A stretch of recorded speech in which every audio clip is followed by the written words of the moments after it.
शहरातील गांधी पुतळा ते अप्पा हलवाई या मार्गावर आयोजित केलेल्या हेरिटेज वॉकमध्ये शहागंज, सराफा, धावणी मोहल्ला, पांढरीबाग परिसराच्या इतिहासाची पाने उलटण्यात आली।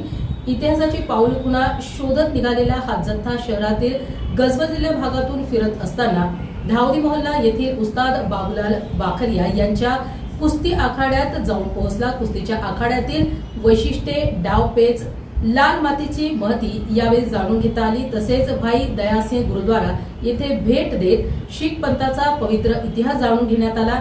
यावेळी महापौर समीर राजूरकर, नगरसेवक सचिन खैरे, ऋषिकेश जयस्वाल, नगरसेविका कीर्ती शिंदे, उपायुक्त अंकुश पांढरे, नंदकिशोर बोबे यांच्यासह अनेकांनी या वॉकमध्ये उपस्थित होऊन वारसा जतन करण्याच्या मोहिमेचे कौतुक करीत या मोहिमेचा लाभही घेतला।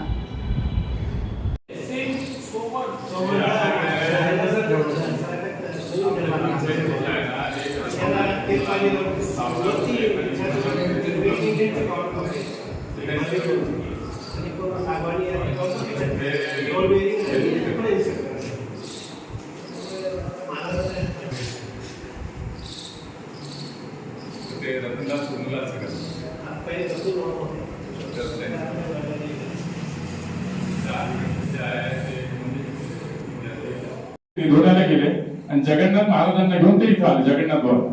जगन्नाथ बुवांचं दत्तक विधान इथं झालं। आमचे पंजोबा जे आहे हे रामचंद्र महाराजांनी त्यांचं दत्तक विधान या ठिकाणी केलं आणि या ठिकाणावर मग ते पुण्याला घेऊन गेले। असा सगळा या भागाचा आहे इतिहास।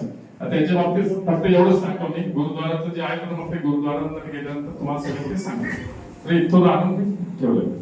ठीक आहे, आता वर्षाच्या अगोदर याचं नाव काय होतं याचा कुठेच उल्लेख काही सापडलेला नाही, पण धवलकत्री लोक राहायचे म्हणून याचं नाव धवणी मोहल्ला झालं। धवणी मोहल्ल्यामध्ये जे आहे तर इथे हा जो आखाडा आहे समोर, हे हरिहर स्वामीचं मठ आहे।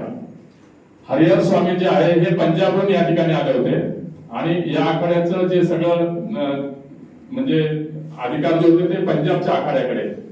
हा जो आहे उदासीन आखाडा। तर हरिहर स्वामी नंतर जे आहे तर त्यांचे शिष्य भास्करानंद स्वामीने सगळं मग परत डेव्हलप केलं। भास्करानंद स्वामी जे आहे तर महाराजा किशन प्रसाद जे हैदराबाद निजामाचे पंतप्रधान होते त्यांचे ते गुरु आणि महाराजा किशन प्रसादचं मग त्यांच्याकडे नेहमी येणं जाणे होतं। त्यांचं हवेली होती महाराजा किशन प्रसादची। आता जी भाजी मंडी जे बाहेर आहेत त्यांनी पुन्हा एकदा विनंती करतो की आतमध्ये या, एक 10 मिनिटं आपल्याला इथे लागतील। सुरुवातीच्या एक 5 मिनिटं मी विनंती करतो राजेजींना की आपण सर्वप्रथम हेरिटेज वॉक मध्ये आलेले महानगरपालिकेचे कर्मचारी, अधिकारी वर्ग, इंटेकचे सर्व पदाधिकारी आणि हेरिटेज वॉक मध्ये आलेले महापौर, नगरसेवक आणि सर्व शहरातील नागरिक यांचे या ठिकाणी स्वागत आहे। सर्वप्रथम आता हा भाग शहराचा तसा